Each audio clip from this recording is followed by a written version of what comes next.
Welcome to Influential Entrepreneurs, bringing you interviews with elite business leaders and experts, sharing tips and strategies for elevating your business to the next level. Here's your host, Mike Saunders. Well, hello and welcome to this episode of Influential Entrepreneurs. This is Mike Saunders, the Authority Positioning Coach. Today we have with us Malcolm Upton, who is the author of Silver Bullet Marketing. Malcolm, welcome to the program. I'm pleased to be here. Yeah, I'm excited to talk to you too, because I know you've got some unique approaches to business and marketing. So give us a little bit about your background and then what led you to do what you're doing today, which is working with business owners and writing the book Silver Bullet Marketing. Well, I have a whole can of alphabet soup after my name, most of which nobody really cares about. But there's a couple of things. So I've been coaching people on building their skills, looking at their business, and how do I make my business better? How do I make what I do better? For 30 years now, since 1989. And for the last 9 years, since 2010, I've been specifically helping business owner-operators. I got certified through the oldest, largest business coaching franchise in the world. In fact, I and one other guy were the only people out of 15 in the room that were actually from the United States. The rest of them were from elsewhere. And not even all of them spoke English as a first language, which made for some interesting pronunciations of some words. Yeah, but anyway, so there was that. And in getting all of those letters after my name, one of the things that I've gotten very, very good at is learning stuff. When I have a lack, when I have a hole in my knowledge, I go out and I learn stuff, and I'm very, very good at it, which most people wouldn't care about so much, except for when I was in the Air Force. 16 of the 20 years that I was in the U.S. Air Force, I was in the reserves, and I taught at the U.S. Air Force's Officer Training School.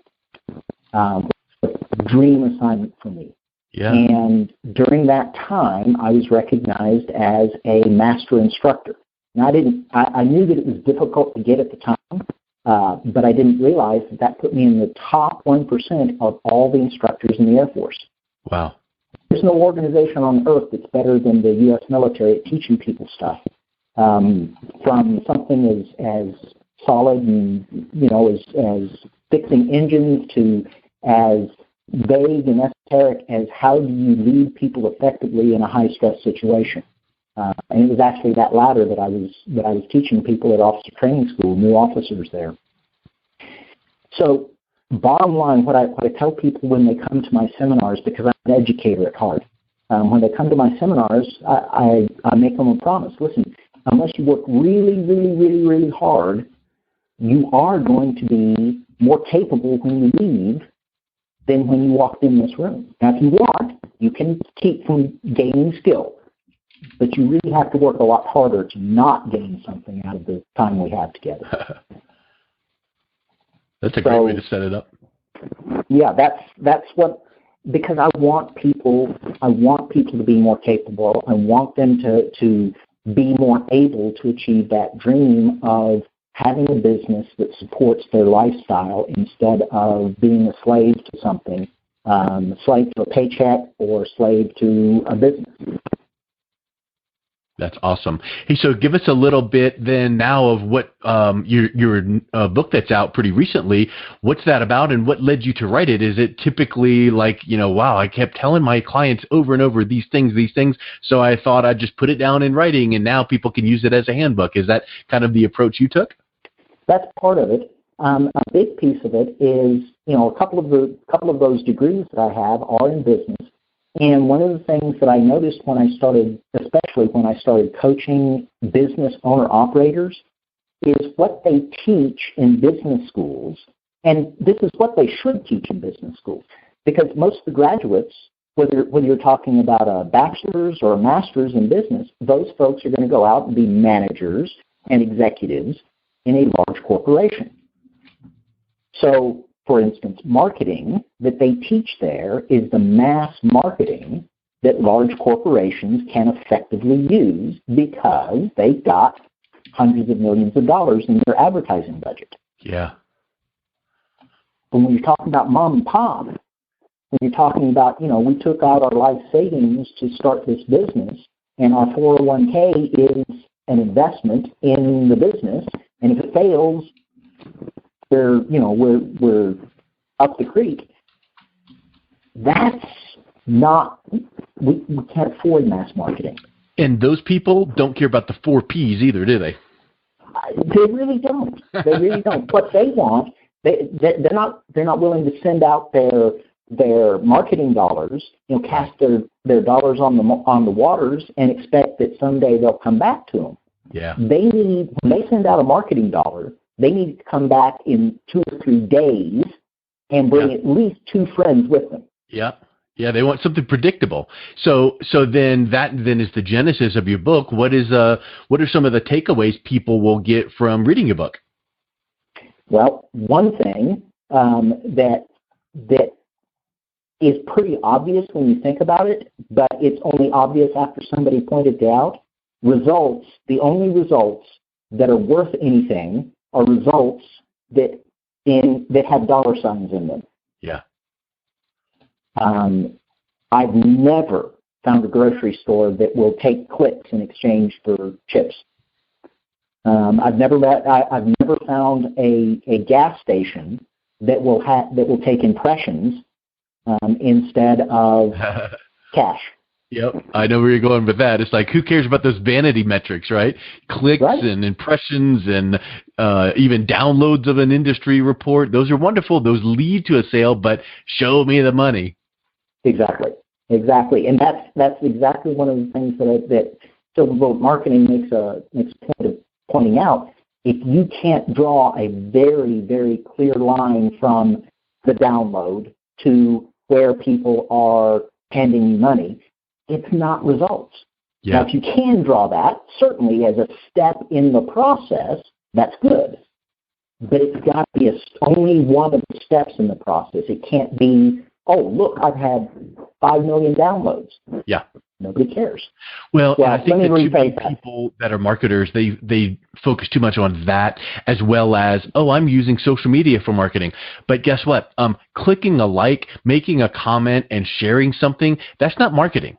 And people need to realize that hiding behind the screen doesn't do much. So you need to, in your business, and tell me if you agree with this, you need to determine what those kind of pivotal moments are that directly leads to a sale. So if it's to come into my store and whatever, test drive a vehicle or demo something, or maybe it's a phone conversation, if those are the things that lead to a sale for you, then you do all those other things that guide to that one deliverable. So do your social media, but every once in a while have that, well, hey, we'd love to have you come in and do this, or love to set up a time to chat on the phone. If you're going to do the downloads, they better lead to that. So I think that you can do both in conjunction, but you can't rely on just that one because it's too arm's length. Yeah, and you can make sales on social media. I've bought things by having a long conversation, in one case over years, but I didn't buy until hey, are you ready to join us? Yeah. And it was intentional on his part. Yes. On he intentionally, his entire social media presence and the giving of his content, the giving of the information, the giving of stuff warms people up to the point where he says, "Are you ready to buy?" That's a really good use of the word, and I know you used it on purpose. Intentional. Mm-hmm. If you don't have a plan for how this free download is going to lead to here's my money, then you're wasting your time. Yeah. And you can always get more money. You can't get more time. And that plan could be 2 to 3 steps or a little bit more.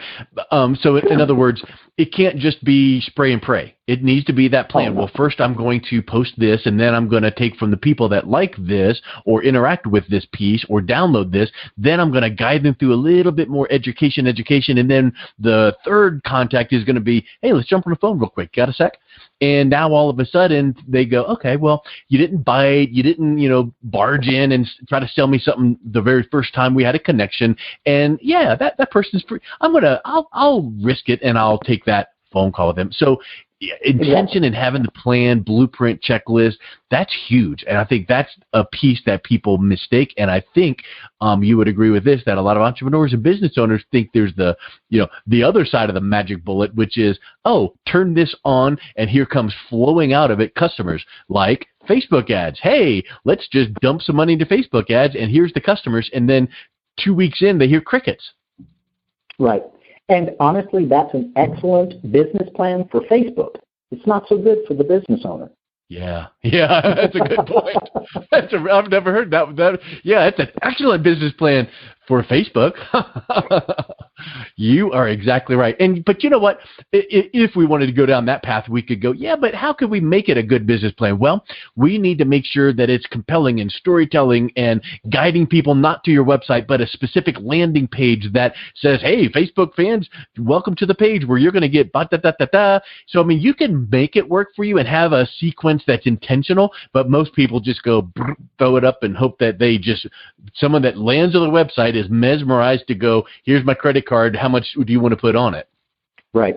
And that's a big piece of what, we're talking about social media, but you can fill that in with any media. Yeah. You can talk about that with door hangers, and you can talk about that with networking groups, and you can talk about that with billboards, and you can talk about, it goes on and on and on. It does. There are companies that the best marketing media is the paper yellow pages. And there are a whole lot of companies that shouldn't even think about advertising there. There are companies that if they're not on Facebook, they are losing their best opportunity. And there are a lot of companies that are wasting time spending it on Facebook. Yep. And they may be in the same industry. But the key, and this is one of the things that I point out in the book, you've got to know your best customers, not somebody else's best customers, your best customers. In fact, I spent a whole chapter talking about how to really know your best customer and why that has such an incredibly powerful impact on how you market and how much more effectively you can market. Yeah. I teach marketing for 4 universities as well as work with private clients. So I have what you just said reminded me of something that I say over and over again in either live classes or online, which is this. If you don't know your true target audience, you are advertising to anybody and everybody. And I use this example, and it's really far-fetched, so it's kind of absurd, but it's kind of like, hey, if you were selling walkers or dentures or something for the over 75 market, let's say, would you run an Instagram or Twitter campaign? Of course not. Right? And if you were selling skateboards, would you put an ad in Reader's Digest or Prevention Magazine? Of course not, because it's getting in front of the wrong target audience. You need to find out where your audience is. And then, of course, we could spend hours on how to really find out their psychographics, demographics to see what would encourage them to take action. And that ties right into one of the chapters in your book, which is talking about the customer journey and mapping that out. Speak a little bit about why that's important. Well, after you know who your avatar is, after you know what kind of words to use, then one of the big things that's often overlooked is, like we were saying, how are you going to get someone from the free download to here's my money, or from the I met you at the networking breakfast to here's my money, or from the advertisement on the billboard to here's my money. That's probably not a single step. Sometimes it is, but usually not. What are the steps how does each step have a call to action that leads you to the next step, that leads your best customers to the next step? What words do you use? Chances are you don't use the proper words in your industry. You use the words that they use. Yeah. And the only way to really know what words they use is to ask them. What a concept. Yeah, and that could be as simple as, well, I don't know my buyer's journey. They just bought from it. Yeah, but guess what? How do you communicate? Do you email? Do you Facebook? Get a message to the last 10 of your customers and say, hey, I just really need your help. Do you have about 2 minutes?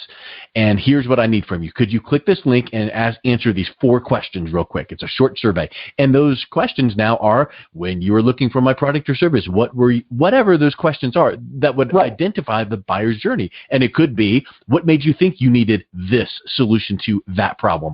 It might be, what other competitive products or services did you look at, and why did you choose mine? What was it that when you interacted with my website or myself personally, did you like or dislike? And I would echo what you just said, is you might discover things that, oh my goodness, I thought that I was good at this area, and I am, but man, people keep mentioning this or that or the other, and now you use the way they speak of it, because if your customer, who's your target audience avatar, is saying, well, it's sure, like for instance, the old, what keeps you up at night? Well, sometimes it's not keeping you up at night, but what really worries you? And those are the kind of things, and you only get it from interacting with your community. In fact, that's one of the reasons why I have the appendix in the book that is the questionnaire that you use to sit down and talk to your best customer. Excellent. That's awesome. And I think it's next week, my mid-tier, it's top tier, one of their weekly projects is, this is how you set up and run that interview. And here's some details and some tricks about how to put these things and how to ask these questions and what you're listening for. Yeah. Because that's huge. When your customer is talking, the exact words they use are gold. Those are the words, that's the magic, if you will, that will conjure more people just like them. And it's important if you like this customer and you want more of them, you better listen to what they're saying. The exact words they use. That goes way back in the days of sales training, talking about mirroring, and if someone is speaking, let's just say very slow and deliberate, maybe they're from a part of the country that speaks that way, or maybe fast-paced like New York, maybe you should mirror that as well. Maybe you and I think that you've probably seen the funny, YouTube videos of kind of mirroring in person where it goes too far, where someone touches their chin and you touch, and now it's just like weird. But what you're describing is listening with intention to see what people are saying about what the most important thing out there, their problems they face, because you've got the solution to that. Exactly. That's awesome. I just love that. That's really, really good. Well, so let's just wrap up with this. We've talked so much about your book. What's the best way that people can reach out to you and pick up a copy of the book and find out about different things that you have going on? Well, probably the best way to do that would be to go ahead and visit the website for themastermindcommunity.com. Okay, excellent. It's all run together, no spaces or dashes or anything like that. themastermindcommunity.com. Perfect, and I'll make sure that's in the show notes. Yeah, and it's everything in there. You can find out what's happening in the community. Excellent. Well, Malcolm, thank you so much for your time. It was really great getting to know you, and we'll make sure that we point people in the right direction. Thank you so much, and you have a good day, Mike. You've been listening to Influential Entrepreneurs with Mike Saunders. To learn more about the resources mentioned on today's show or listen to past episodes, visit www.influentialentrepreneursradio.com.